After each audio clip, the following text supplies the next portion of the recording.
निर्विशेष शून्य पाश्चात्य देश तारिणे। जय श्री कृष्ण चैतन्य प्रभु नित्यानंद श्री अद्वैत गदाधर श्रीवासादि गौर भक्तवृंद।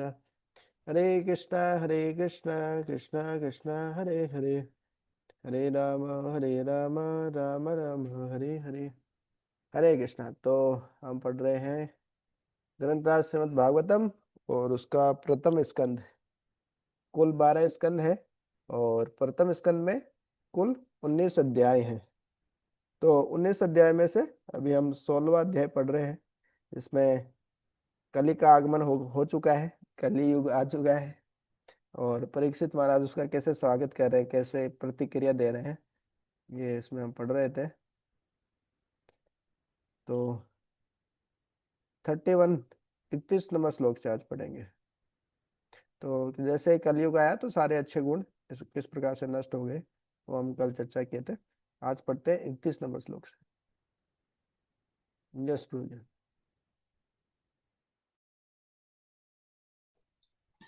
हरे कृष्ण प्रभु जी, दंडवत प्रणाम।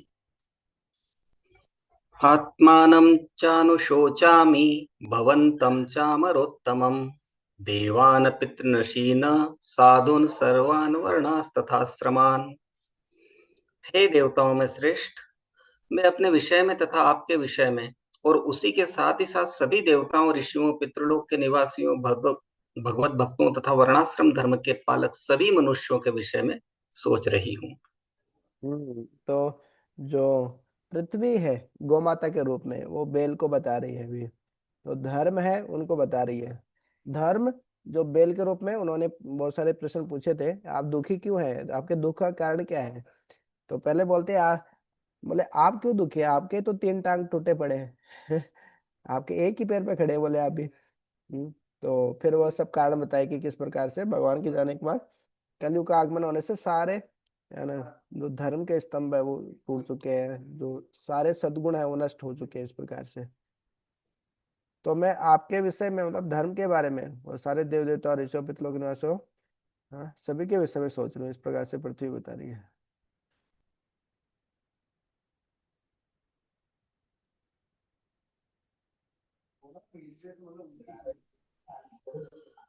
ब्रह्मादयो बहुतिथं यद्वाङ्मोक्ष कामास्तपसं चरण भगवत्पन्ना सा श्रीहस्वा समरविन्दवनं विहाय यत्पादसौभगमलं भजतेऽनुरक्ता तस्याहमब्ज कुलिशाङ्कुशकेतुके तेह श्रीमत्पदेर्भगवतः समलङ्कृताङ्गी त्रिनत्यरोच उपलभ्य ततो विभूतिं लोकान् समां व्यसृजदुत्स मयतिं ददन्ते। सौभाग्य की देवी लक्ष्मी जी, जिनकी कृपा कटाक्ष के लिए ब्रह्मा जैसे देवता तरसा करते थे और जिनके लिए वे दिन में अनेक बार भगवान के शरणागत होते थे, वे कमल वन के अपने निवास स्थान को त्याग कर भी भगवान के चरण कमलों की सेवा में संलग्न हुई थी। मुझे ये विशिष्ट शक्तियां प्राप्त हुई थी जिनसे मैं ध्वज, वज्र, अंकुश तथा कमल चिन्हों से, जो भगवान के चरण कमलों के चिन्ह हैं, अलंकृत होकर तीनों लोकों की संपत्ति को परास्त कर सकती थी। लेकिन अंत में जब मैंने अनुभव किया कि मैं कितनी भाग्यशालिनी हूं, तब भगवान ने मुझे त्याग दिया।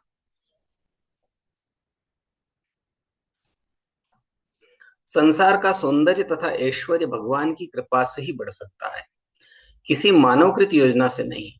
जब भगवान श्री कृष्ण इस पृथ्वी पर विद्यमान थे, तब उनके चरण कमल के विशिष्ट चिन्ह धूलि पर अंकित होते थे, जिस विशेष कृपा के कारण सारी पृथ्वी यथासंभव भरी पूरी रहती थी। दूसरे शब्दों में नदियां, समुद्र, वन, पर्वत तथा खाने, जो मनुष्यों तथा पशुओं की आवश्यकताओं को पूरा करने वाली है, अपने अपने कर्तव्यों को भली भांति पूरा कर रही थी। अतः पृथ्वी की समृद्धि ब्रह्मांड के तीनों अन्य सभी ग्रहों की समृद्धि से बढ़कर थी। ब्रह्मांड के तीनों के अन्य सभी ग्रहों की समृद्धि से बढ़कर थी। अतएव मनुष्य को चाहिए कि वह पृथ्वी पर भगवान से सदैव कृपा बनाए रखने की याचना करे, जिससे हमें उनकी अहेतु की कृपा प्राप्त हो और हमें जीवन की सारी सुविधाएं प्राप्त हो, जिससे हम सुखी रहें। कोई यह प्रश्न कर सकता है कि जब पृथ्वी पर अपना कार्य पूर्ण हो जाने पर भगवान पृथ्वी छोड़कर अपने धाम चले जाते हैं, तो फिर हम उन्हें किस तरह रोक सकते हैं? इसका उत्तर यह होगा कि भगवान को रोकने की कोई आवश्यकता नहीं रहती। भगवान सर्वव्यापी होने के कारण हमारे बीच उपस्थित हो सकते हैं, यदि हम उन्हें चाहते हैं। यदि हम श्रवण, कीर्तन, स्मरण इत्यादि द्वारा उनकी भक्ति में अनुरक्त रहें, तो वे सदैव हमारे साथ रह सकते हैं, क्योंकि वे सर्वव्यापी है। हरे कृष्ण। संसार की कोई ऐसी वस्तु नहीं जिससे भगवान जुड़े हुए न हो। हमें चाहिए कि हम जुड़ने के इस संबंध को ढूंढ निकालें और अपराध रहित सेवा द्वारा उनसे जुड़ जाएं। हम उनके दिव्य शब्द उच्चारण द्वारा उनसे जुड़ सकते हैं। भगवान का पवित्र नाम तथा स्वयं भगवान एक ही है, और जो कोई निरपराध भाव से भगवान के पवित्र नाम का कीर्तन करता है, उसे तुरंत अनुभूति होती है कि भगवान उसके समक्ष उपस्थित हैं। यहाँ तक कि रेडियो ध्वनि के स्पंदन से हम ध्वनि की आंशिक अनुभूति प्राप्त कर सकते हैं, और दिव्यता के ध्वनि को फिर से उच्चारित करके हम निश्चय ही भगवान की उपस्थिति का अनुभव कर सकते हैं। इस युग में इस युग में जबकि प्रत्येक वस्तु कली के कल्मश से दूषित है, शास्त्रों का आदेश है तथा भगवान चैतन्य महाप्रभु ने भी यही उपदेश दिया है कि भगवान के पवित्र नाम के कीर्तन से हम तत्काल कल्मश से रहित हो सकते हैं और क्रमशः दिव्य पद तक ऊपर उठकर भगवत धाम वापस जा सकते हैं। भगवान नाम का निर्पराध रूप से कीर्तन करने वाला भक्त साक्षात भगवान के समान शुभ शुभ होता है, और संसार भर में भगवत भक्तों के विचरण करने से संसार के सारे कष्ट दूर हो सकते हैं। केवल भगवान के पवित्र नाम के कीर्तन के प्रचार प्रसार द्वारा ही हम कलयुग के दुष्प्रभावों से बच सकते हैं। हरे कृष्ण। हरे कृष्ण। तो श्रील प्रभुपाद जी ने सार बता ही देते हैं हर किसी श्लोक के तात्पर्य में। तो जैसे ही भगवान प्रस्थान किए भगवत धाम की ओर इस पृथ्वी लोक से, तो कली का आगमन हो गया। तो जहाँ पे भगवान नहीं है वहां पे अपने आप माया आ जाती है। जिस प्रकार से जहाँ पे सूर्य नहीं है, प्रकाश नहीं है, तो अंधकार अपने आप आ जाता है। अब ऐसे बोलेंगे अंधकार है, अंधेरा हो गया जी, अंधेरा हो गया, तो उससे काम नहीं होगा। अ, आप या तो सूर्य का उदय होगा, या आप लाइट जला दीजिए तो काम हो जाएगा। ऐसे भगवान चले गए तो क्या कर सकते हैं? भगवान चले गए, अब रोकने की जरूरत नहीं है। भगवान हमारे पास में है ऑलरेडी, परमात्मा के रूप में हमारे हृदय में बैठे हैं, बार बार शास्त्रों में बताया है। और दूसरा हरि नाम के रूप में, विशेष रूप से कलयुग में तो भगवान हमारे साथ हमेशा है। हरि नाम, जैसे ही हम भगवान का नाम जप करते हैं, हरे कृष्ण कृष्ण कृष्ण हरे हरे, हरे राम राम हरे हरे, जितनी श्रद्धा और विश्वास से हम नाम जप करते हैं और जितना अच्छे से ध्यानपूर्वक सुनते हैं, उसी अनुपात में भगवान हमारे साथ आदान प्रदान करते हैं। हम मजाक उड़ाते हुए भी हम यदि जप करते हैं तो उसका भी फायदा मिलता है। अवहेलना, सांकेतिक, इस प्रकार से भी जो नाम जप किया जाता है, जैसे नारायण अजामिल ने किया था सांकेतिक, अपने बेटों को किया था, लेकिन भगवान आ गए, वो विष्णुदूत आ गए। तो इस प्रकार से हरिनाम कैसे भी करें, उसका फायदा मिलता है। स्वयं चैतन्य महाप्रभु भगवान श्री कृष्ण जो राधा रानी के मनोभाव में है, वो खुद इस संकीर्तन आंदोलन के प्रणेता है। उन्होंने ही इसकी शुरुआत की थी। हाँ? तो वो बताते हैं, चेतो दर्पण मार्जनम भव महादावाग्नि निर्वापणम। हाँ? तो इस प्रकार से उन्होंने शिक्षाष्टकम लिखा, केवल 8 ही श्लोक लिखे थे चैतन्य महाप्रभु ने, और कुछ ने भी नहीं लिखा नया करके शास्त्र। तो चेतो दर्पण मार्जनम, जिस प्रकार से दर्पण होता है उसका मार्जन करते हैं हम पोछा लगा के, वैसे ही हमारे चित्त का मार्जन कैसे होगा? बोलते हैं ना, मन चंगा तो कटौती में गंगा। अरे दीदी, मन साफ होना चाहिए, लेकिन होगा कैसे मन साफ? मन साफ भगवान का नाम जप करने से ही होगा इस प्रकार से। तो इस प्रकार से जो भगवान का नाम जो करते हैं, कीर्तन करते हैं, उसका प्रचार करते हैं, तो उसी से ही सारे दुनिया के कष्ट दूर हो सकते हैं इस प्रकार से। हम्म।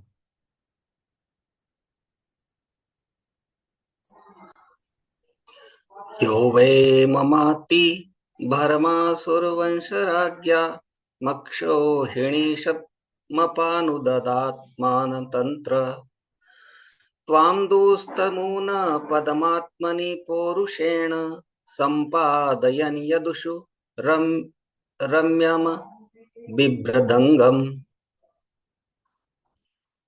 हे धर्म पुरुष, मैं नास्तिक राजाओं द्वारा नियोजित अत्यधिक सैन्य समूह के भार से बोझिल हो उठी थी और अब भगवान की कृपा से उससे उबर सकी हूँ। इसी प्रकार आप भी कष्टप्रद अवस्था में थे और खड़े भी नहीं हो सकते थे। इस तरह आपको भी उबारने के लिए यदुवंश में वे अपनी अंतरंगा शक्ति से अवतरित हुए थे। असुरगण दूसरे के सुख को लूटकर भी इंद्रिय तृप्ति का जीवन बिताना चाहते हैं। इस आकांक्षा की पूर्ति के लिए असुरगण विशेषतया नास्तिक राजा या राज्य के प्रशासनिक अधिकारी अपने को अत्यंत घातक अस्त्रों से सज्जित करके शांतिपूर्ण समाज में युद्ध कराना चाहते हैं। उन्हें आत्मश्लाघा के अतिरिक्त जीवन में अन्य कोई अभिलाषा नहीं रहती। इस प्रकार पृथ्वी माता सैन्य शक्ति में अत्यधिक वृद्धि के कारण अत्यधिक बोझिल अनुभव करती है। असुरों की वृद्धि होने से धर्मात्मा लोग विशेषतया भक्त या देवता दुखी होते हैं। ऐसी परिस्थिति में भगवान इन अवांछित असुरों को नष्ट करने तथा धर्म की पुनः स्थापना करने के लिए अवतरित होते हैं। भगवान श्री कृष्ण का यही उद्देश्य था और इसे उन्होंने पूरा किया। कावा सहेत विरहम पुरुषोत्तमस्य प्रेमावलोक रुचिरस्मित वल्गुलजल्पैः स्थैर्यं समानमहरन् मन्दुनानिनां निनीनां रोमोत्सवो मम यदंग्रि विटकिंतायाः। अतएव ऐसा कौन है जो उन पूर्ण पुरुषोत्तम भगवान के विरह की व्यथा को सह सकता है। वे अपने प्रेम भरी मीठी मुस्कान, सुहावनी चितवन तथा मीठी मीठी बातों से सत्यभामा जैसी प्रीतमाओं की गंभीरता का तथा प्रणय क्रोध हाव भाव को जीतने वाले थे। जब वे मेरी पृथ्वी की सतह पर चलते थे तो मैं उनके चरण कमल की धूल में धस जाती थी और फिर घास से आच्छादित हो जाती थी, जो हर्ष से उत्पन्न मेरे शरीर का रोमांच जैसा था। भगवान तथा भगवान की हजारों रानियों के मध्य घर से जाने पर वियोग की अनेक संभावनाएं थी, लेकिन जहां तक पृथ्वी का संबंध है, भगवान के चरण कमलों को तो पृथ्वी पर पड़ना ही था। अतः वियोग की कोई संभावना न थी। किंतु जब भगवान पृथ्वी को छोड़कर अपने दिव्य धाम चले गए तो पृथ्वी की वियोग भावना अत्यंत तीव्र हो हरे कृष्ण। तो गई। हम तो सामान्यतः ऐसे ही सोचते हैं, धरती मतलब पृथ्वी मतलब ऐसे ही पृथ्वी, लेकिन पृथ्वी भी एक देवी है, भूदेवी। जैसे वराह अवतार लेके भगवान उसको बचाते हैं, जो हिरण्याक्ष जो था उससे बचाते हैं। और जगह जगह शास्त्रों में देखते हैं तो धरती भी एक देवी है इस प्रकार से। तो बार बार वही बता रहे कि किस प्रकार से जो पाप से, जो व्यक्ति पाप से धरती माता को बोझ लगता है, जनसंख्या बढ़ने से इन सब से नहीं होता है। तो जब भगवान थे फिर चले गए, तो क्योंकि भगवान तो हमेशा धरती के संग में ही रहते थे, हमेशा स्पर्श मिलता था धरती माता को। और भगवान के चरण कमलों के बारे में विशेष रूप से बताया गया है। भगवान के चरणों पे कुछ विशेष निशान होते हैं। कोई बोले कि मैं भगवान हूँ तो उसके चरणों पे वो निशान होने चाहिए, ये तो भगवान नहीं वो, इस प्रकार से ऊपर बताया था। जैसे गदा पद्म वगैरह, कमल का फूल, अंकुश वगैरह सब।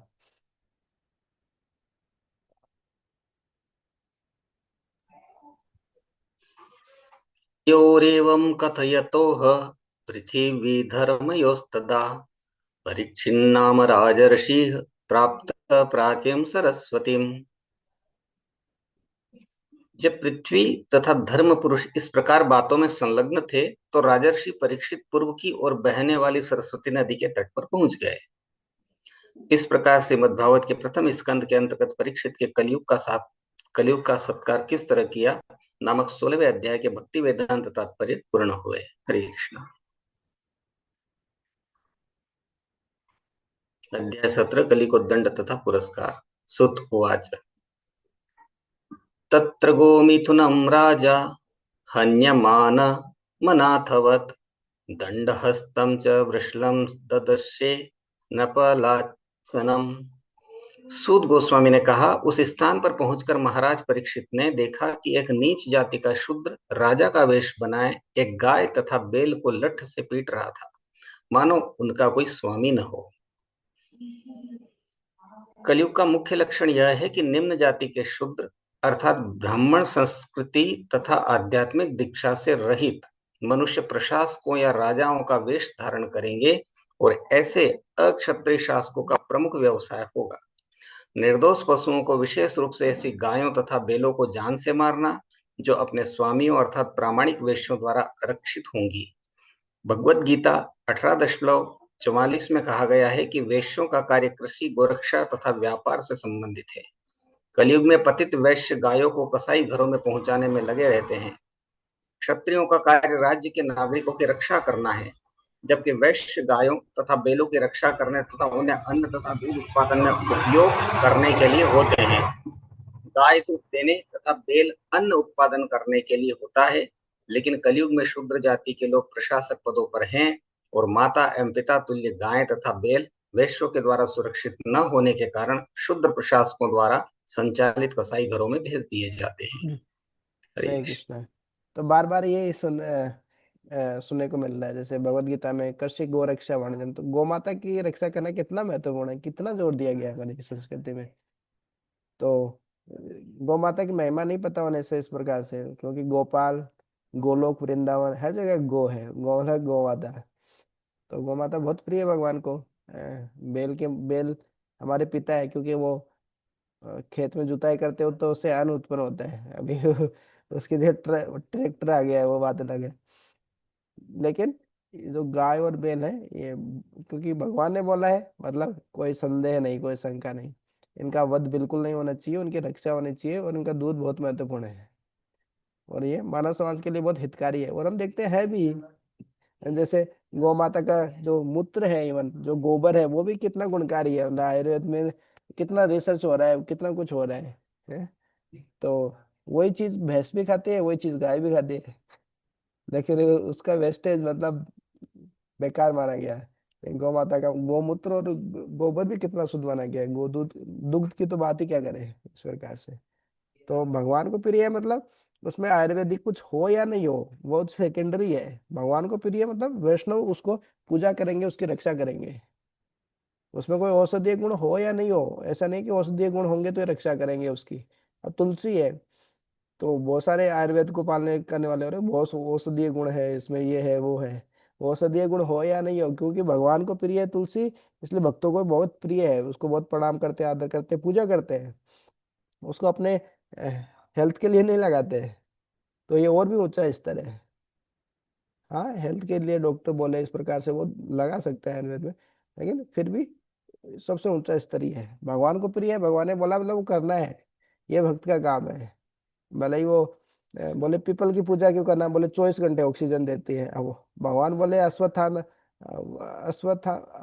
वृक्षाणाम, कि वृक्षों में अश्वत्थ हूं मैं, तो भगवान को प्रिय है मतलब पीपल का पेड़। अब वो 24 घंटे ऑक्सीजन दे या नहीं दे, हम सम्मान करते हैं, रिस्पेक्ट करते हैं, पूजा करते हैं पीपल की। तो लेकिन देखा जाता है कि ऐसे प्राय ऐसे जो भगवान को प्रिय है उनमें कुछ गुण भी अद्वितीय ही होते हैं, क्योंकि भगवान को प्रिय मतलब कुछ ना कुछ तो अद्भुत है उनके अंदर, इस प्रकार से।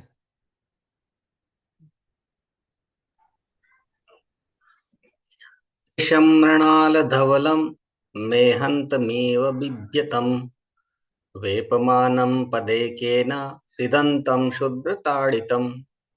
बेल इतना धवल था कि जैसे श्वेत कमल पुष्प हो। वह शूद्र से अत्यधिक भयभीत था जो उसे मार रहा था। वह इतना डरा हुआ था कि एक ही पैर पर खड़ा थर थरा रहा था और पेशाब कर रहा था।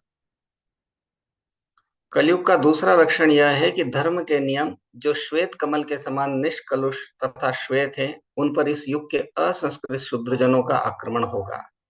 भले ही वे ब्राह्मण या क्षत्रिय पूर्वजों की संतानें हों, लेकिन समुचित शिक्षा तथा वैदिक वांग्मय की संस्कृति के अभाव में ऐसे शूद्र तुल्य लोग धार्मिक नियमों की अवहेलना करेंगे और धार्मिक प्रवृत्ति के व्यक्ति ऐसे लोगों से भयभीत रहेंगे। वे अपने को किसी भी धर्म के अनुयायी न होने की घोषणा करेंगे और कलयुग में धर्म रूपी निर्मल बेल को ही मारने के लिए अनेक वाद तथा संप्रदाय उत्पन्न होंगे। राजसत्ता को धर्मनिरपेक्ष अर्थात किसी विशेष धार्मिक सिद्धांत से रहित घोषित किया जाएगा। फलस्वरूप धर्म के प्रति पूरी उपेक्षा बरती जाएगी। नागरिक मनमाना कर्म करने के लिए स्वतंत्र होंगे और वे साधु, शास्त्र तथा गुरु का सम्मान नहीं करेंगे। एक पांव पर खड़ा बैल इस बात का संकेत है कि धर्म के नियम क्रमशः विलुप्त हो रहे हैं। धार्मिक नियमों का आंशिक अस्तित्व भी अनेक अवरोधों से संशयपूर्ण रहेगा, मानो वह किसी समय लड़खड़ा कर गिरने वाला है।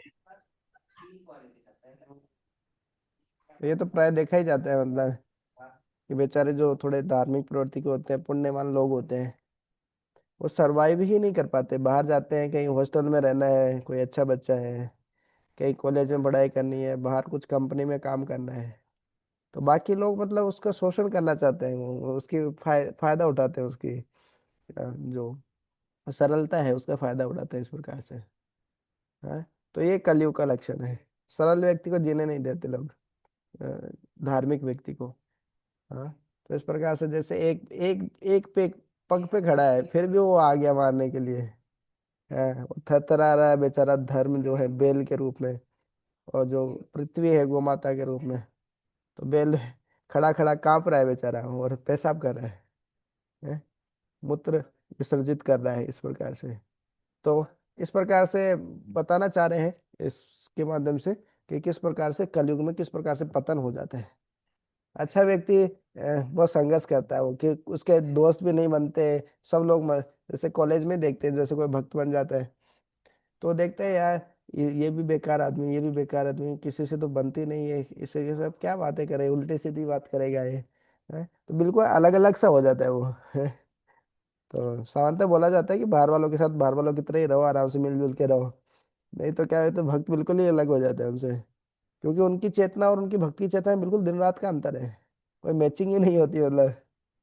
ये मतलब स्कूल कॉलेज में भी होता है, आगे जाके कंपनी में जॉब करते हैं, कहीं पे भी करते हैं भक्त लोग। भक्तों की चेतना का स्तर इतना उन्नत होता है, और वो तेरा मेरा में ही उनकी चेतना का स्तर होता है। तो इस प्रकार से भक्तों को उनको साथ जमता नहीं है मतलब। हाँ ठीक है, बाहरी काम के लिए करना पड़ता है तो थोड़ा बहुत करते हैं इस प्रकार से। तो यही है, कलयुग के कारण इस प्रकार से होता है कि जो धार्मिक लोग हैं उनको इस प्रकार से परेशान करते हैं दूसरे लोग। जैसे यहाँ पे धर्म जो है बेल है, उसको परेशान कर रहे हैं। जो नीच व्यक्ति, नीच जाति का व्यक्ति शूद्र होके भी राजा का वेश धारण करके इस प्रकार से उनको डरा रहा है इस प्रकार से।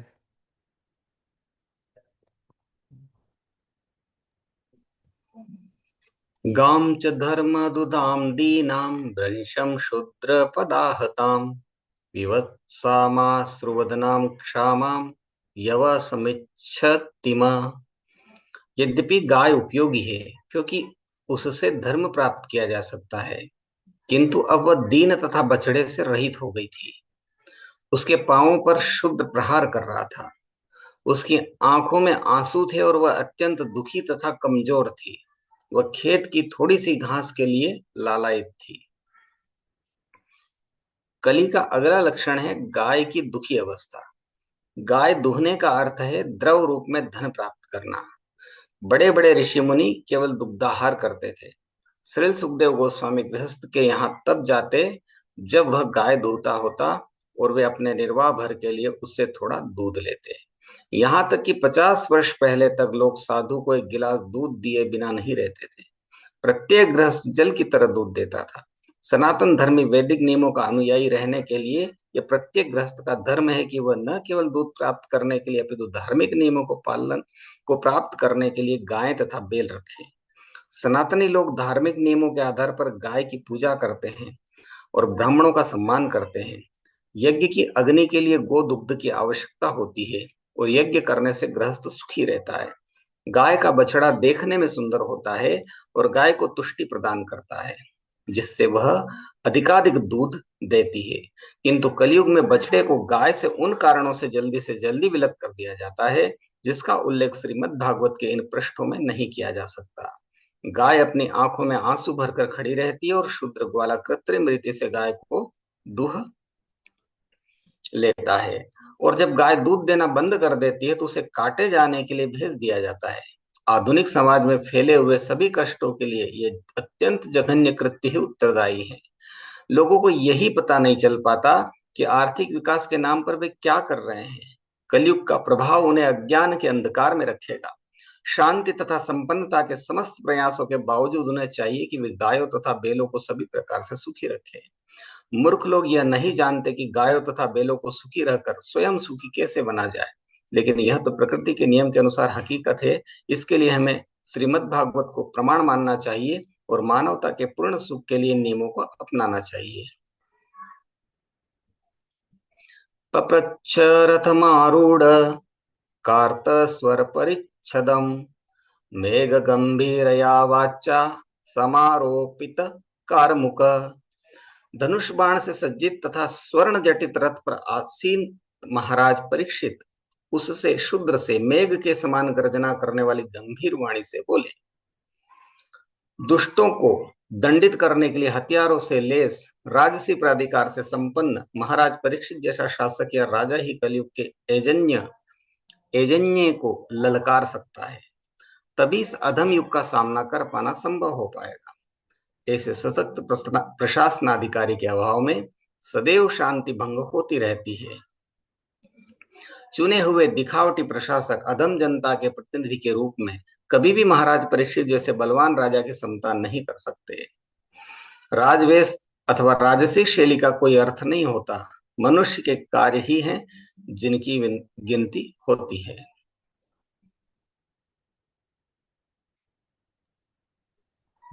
तो प्रभुपाद जी बार बार बता रहे हैं। हाँ, एक तो राजा राजा का धार्मिक होना, राजर्षि होना बहुत जरूरी है। उसमें इतना साहस होना चाहिए, इतना इतनी वीरता सुरवीरता होनी चाहिए कि वो उनकी प्रजा में कोई भी गलत काम कर रहा है उसका वो विरोध करे, उसको उचित दंड दे, इस प्रकार से। लेकिन उतना पावर आज के युग में नहीं होता। इस प्रकार से चुने हुए दिखावटी प्रशासक होते हैं, दम जनता के प्रतिनिधि बन के वो कुछ भी नहीं कर पाते हैं। तो ये पहले राजा का जो होता था, इसी बोलते हैं राजतंत्र ज्यादा श्रेष्ठ है लोकतंत्र से। बोले सबको समान अधिकार दे दिया है। एक जो मतलब दो कौड़ी का व्यक्ति है, उसको बिल्कुल अक्ल नहीं, कुछ पता नहीं क्या सही है क्या गलत है, उसके भी वोट का उतना ही अधिकार है। और एक जो प्रकांड विद्वान है, भक्त है भगवान का, उसके भी वोट का उतना ही स्थान है। ये क्या बात होती है, ये कैसे है? तो लोकतंत्र इस कारण पहले नहीं हुआ करता था, राजतंत्र हुआ करता था। लेकिन राजतंत्र भी अभी कलयुग में नहीं हो सकता, क्योंकि किसी को चुनेंगे वो कैसा धार्मिक होगा कि नहीं होगा, हिटलर जैसा हो गया तो सब कुछ ही बर्बाद कर देगा। इस कारण ये लोकतंत्र चल रहा है अभी। लेकिन वास्तव में राजतंत्र बहुत श्रेष्ठ हुआ करता, सारा पावर उसके हाथ में, राजा के हाथ में होता था। कुछ भी कर सकता है। चलो गो हत्या बंद करनी है, वो तुरंत करवा देगा। अभी कितना ही जोर कर ले, बीजेपी कर ले कि मोदी जी कितने ही अच्छे हो, लेकिन गो हत्या बंद नहीं कर सकते। इतना पावर ही नहीं मतलब। तो लोकतंत्र में ऐसा है? सबको समानता के अधिकार में तोलना है, वो भी सही नहीं है। ये साम्यवादी जो है कम्युनिस्ट, बोले सबको बराबर बराबर चीजें बांट दो, ऐसा नहीं होता है। जिसकी जितनी योग्यता है उतना मिलना चाहिए। तो हर किसी के वोट की समान वैल्यू होना भी सही नहीं है। तो इस प्रकार से प्रभा जी बार बार बता रहे हैं, कलयुग में इस प्रकार से ही होता है, इस प्रकार से ही होगा, पहले ही लिखा है।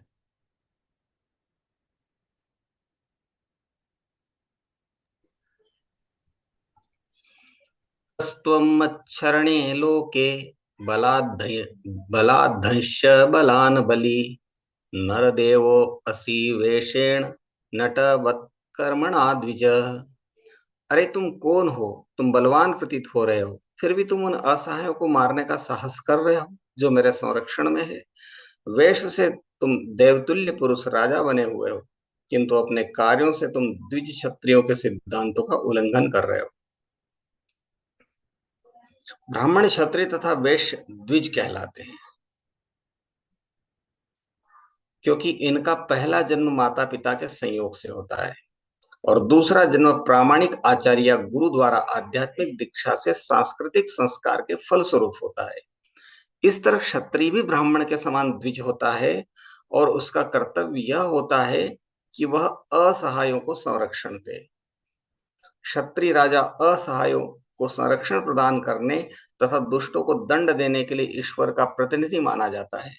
जब जब प्रशासकों द्वारा इस नैतिक कार्य में अनियमितता आती है, तब धर्म की पुनः स्थापना के लिए भगवान का अवतार होता है। कलयुग में बेचारे असहाय पशु, विशेष रूप से गायें, जिन्हें प्रशासकों से सभी प्रकार का संरक्षण प्राप्त होना चाहिए, वे अंधाधुंध मारी जाती है। इस तरह के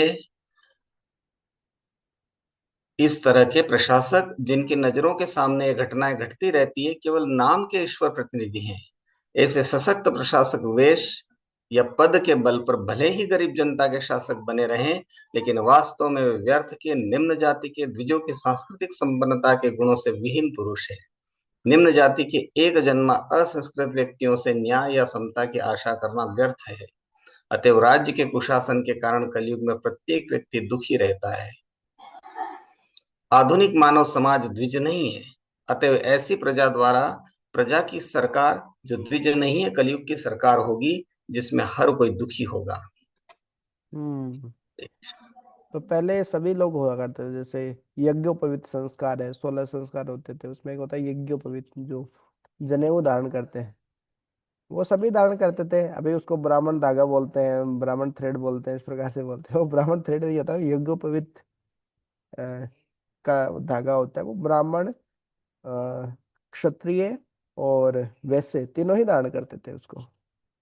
हाँ, तो ऐसे जो दीक्षा है द्विज, मतलब तीनों ही मतलब गुरु के पास जाके इस प्रकार से प्रामाणिक रूप से दीक्षा प्राप्त किया करते थे, इस प्रकार से। तो तीनों ही द्विज होते थे, इस प्रकार से बताया इसमें।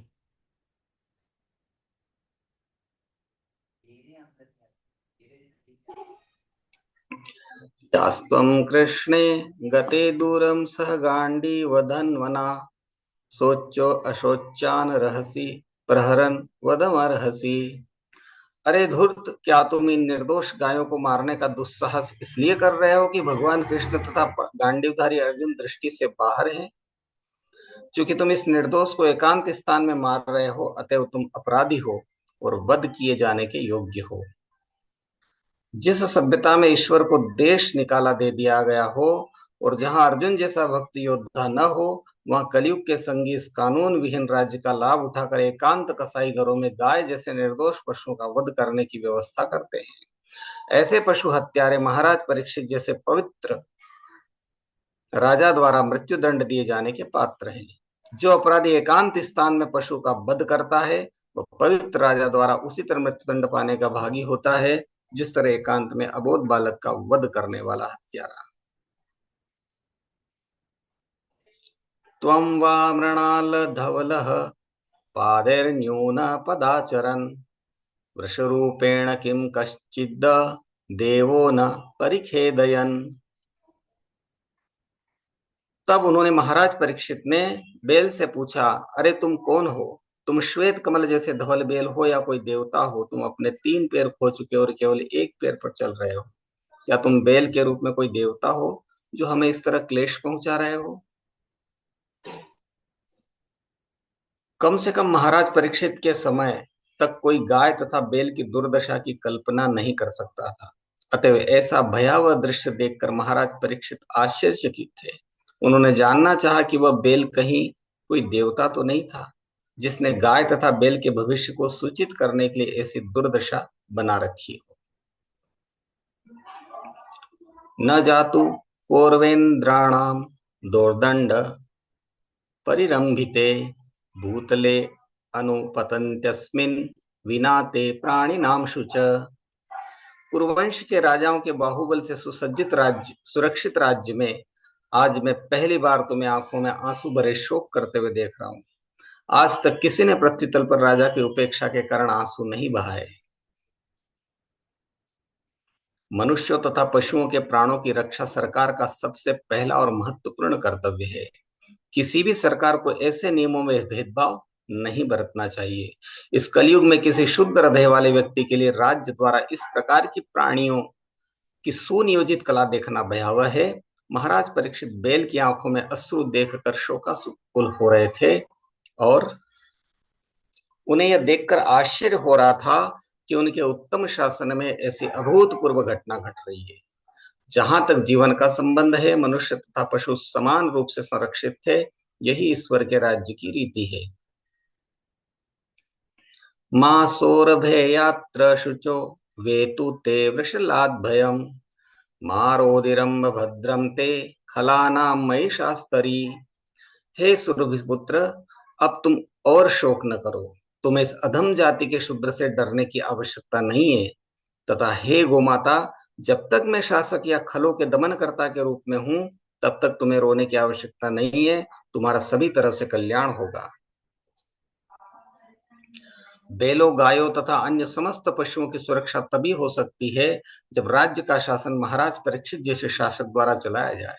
महाराज परीक्षित ने गाय को माता कहकर इसलिए संबोधित किया क्योंकि वे सभ्य द्विक्षत्रिय राजा थे। सुरभि उन गायों को कहते हैं जो वैकुंठ ग्रहों में रहती है और जिन्हें भगवान कृष्ण स्वयं चराते हैं। जिस प्रकार सारे मनुष्य भगवान के रूप आकार के अनुसार बनाए गए, उसी तरह सारी गायें वैकुंठ की सुरभि गायों जैसी बनाई गई है। भौतिक जगत में मानव समाज मनुष्य को सभी प्रकार का संरक्षण प्रदान करता है, किंतु सुरभि की उन संतानों को जो चमत्कारिक पेय अर्थात दूध देकर मनुष्य को संरक्षण प्रदान करती है, उनको सुरक्षा प्रदान करने वाला कोई कानून नहीं है। लेकिन महाराज परीक्षित तथा सारे पांडव गाय तथा बैल की महत्ता से पूर्ण रूप से अवगत थे और वे गो हत्यारे को सभी प्रकार के दंड देने के लिए तैयार रहते थे, जिसमें मृत्यु दंड भी सम्मिलित था। कभी कभी गोरक्षा के लिए आंदोलन होते रहे हैं, किंतु धर्मात्मा शासकों तथा पर्याप्त कानूनों के अभाव में गाय तथा बैल को सुरक्षा प्रदान नहीं की जा सकी। मानव समाज को चाहिए कि गाय तथा बैल की महत्ता को समझे और महाराज परीक्षित की भांति इन्हें सभी प्रकार का संरक्षण प्रदान करे। गाय तथा ब्राह्मण संस्कृति की रक्षा करने पर भगवान अत्यंत प्रसन्न होंगे और हमें वास्तविक शांति प्रदान करेंगे, क्योंकि वे गाय तथा ब्राह्मणों के प्रति अत्यंत दयालु है। गो ब्राह्मण हिताय च।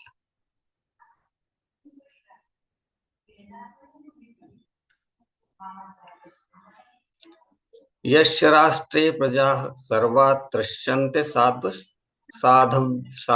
साधुभिः तस्य मत्तस्य नश्यन्ति कीर्तिरायुर्भगो गति। एष राज्ञां परो धर्मो ह्यार्तानामर्ति निग्रह अत एनं वदिष्यामि भूतद्रुहम सत्तमम्। हे साध्वी, यदि राजा के राज्य में सभी प्रकार के जीव त्रस्त रहें तो राजा की ख्याति, उसकी आयु तथा उसका उत्तम पुनर्जन्म परलोक नष्ट हो जाते हैं। यह राजा का प्रधान कर्तव्य है कि जो पीड़ित हों, सर्वप्रथम उनके कष्टों का शमन किया जाए। अतएव मैं इस अत्यंत दुष्ट व्यक्ति को अवश्य मारूंगा, क्योंकि यह अन्य जीवों के प्रति हिंसक है। जब किसी गांव या नगर में जंगली पशु उत्पात मचाते हैं तो पुलिस या दूसरे लोग उन्हें मारने की कार्रवाई करते हैं। इसी तरह सरकार का कर्तव्य है कि वह समस्त असामाजिक तत्वों को यथा चोरों, डकैतों तथा हत्यारों को तुरंत मार डाले। वही दंड पशु बधिकों को भी दिया जाना चाहिए, क्योंकि पशु भी राज्य की प्रजा है। प्रजा का अर्थ है जिसने राज्य में जन्म लिया हो वह, और इसमें मनुष्य तथा पशु दोनों सम्मिलित है। जो भी जीव राज्य में जन्म लेता है उसका मूल अधिकार है कि वह राजा के संरक्षण में रहे। जंगल के पशु भी राजा की प्रजा हैं, अतः उन्हें भी जीने का अधिकार है। तो भला गाय तथा बैल जैसे घरेलू पशुओं के विषय में क्या कहा जा सकता है? यदि कोई जीव किसी अन्य जीव को डराता है तो वह अत्यंत दुष्ट है, और राजा को चाहिए कि वह तुरंत उसे उत्पाती का वध कर दे। जिस प्रकार उत्पात मचाने वाले जंगली पशु को मार दिया जाता है, उसी तरह जो व्यक्ति जंगली पशुओं या अन्य पशुओं को वृथा ही मारता या त्रस्त करता है, उसे तुरंत दंडित किया जाना चाहिए। ईश्वरी विधान के अनुसार सारे जीव, चाहे वे जिस स्वरूप के हों, भगवान की संतान है और किसी को अन्य पशु को मारने का कोई अधिकार नहीं है, जब तक ईश्वरी विधि संहिता उसकी आज्ञा न दे। बाघ अपने जीवन निर्वाह के लिए छोटे छोटे पशुओं को मार सकता है, किंतु मनुष्य अपने जीवन निर्वाह के लिए किसी पशु को नहीं मार सकता। यह उस ईश्वर का विधान है जिन्होंने यह नियम बनाया है कि एक पशु दूसरे पशु को खाकर जीता है, इसी तरह शाकाहारी भी अन्य जीवों को खाकर जीवित रहते हैं। अतएव नियम यह है कि ईश्वरी विधान में जो भी निश्चित है, उसी के अनुसार विशेष जीवों को खाकर ही जीव को जीवित रहना चाहिए। ईशोपनिषद का निर्देश है कि मनुष्य को भगवान के निर्देशानुसार रहना चाहिए, अपनी इच्छा के अनुसार नहीं। मनुष्य ईश्वर द्वारा प्रदत्त तरह तरह के अन्नों, फलों तथा दूध से जीवन यापन कर सकता है, और कुछ मामलों में छोड़कर उसे पशु मांस खाने की आवश्यकता नहीं है। कभी कभी दार्शनिक तथा विद्वान कहा जाने वाला मोहग्रस्त राजा या प्रशासक भी अपने राज्य में कसाई घर चलाने की अनुमति यह जाने बिना दे देता है कि पशुओं के उत्पीड़न से ऐसा मूर्ख राजा या प्रशासक नरक को जाता है। प्रशासक को अपनी प्रजा, जिसमें मनुष्य तथा पशु दोनों आते हैं, उनकी सुरक्षा के प्रति सतर्क रहना चाहिए और पूछताछ करते रहना चाहिए कि कहीं पर कोई जीव किसी अन्य जीव को सता तो नहीं रहा। सताने वाले जीव को तुरंत ही पकड़कर मार डालना चाहिए, जैसा कि महाराज परीक्षित ने संकेत दिया। जनता की सरकार को या जनता द्वारा चलाई जाने वाली सरकार को मूर्ख सरकारी लोगों की इच्छानुसार निर्दोष पशुओं के वध की आज्ञा नहीं मिलनी चाहिए। उन्हें शास्त्रोक्त ईश्वर की संहिता को जानना चाहिए। महाराज परीक्षित यहाँ उद्धरण देते हैं कि ईश्वर की संहिता के अनुसार लापरवाह राजा या प्रशासक अपनी ख्याति, आयु, बल तथा अंत में उन्नतिमय जीवन तथा मृत्यु के बाद मोक्ष प्राप्त करने के अवसर को खतरे में डाल देता है। ऐसे मूर्ख लोग अगले जीवन के अस्तित्व में भी विश्वास नहीं करते।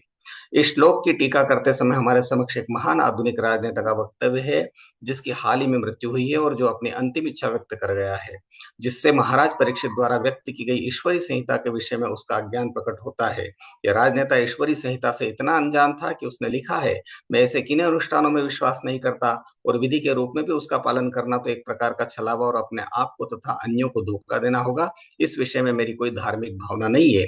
जब हम आधुनिक युग के महान राजनेता के इस वक्तव्य महाराज परीक्षित के वक्तव्य में अंतर ढूंढते हैं तो हमें जमीन आसमान का अंतर दिखता है। महाराज परीक्षित शास्त्रीय संहिता के अनुसार धर्मात्मा थे, जबकि आधुनिक राजनेता अपने निजी विश्वास तथा भावना के अनुसार चलता है।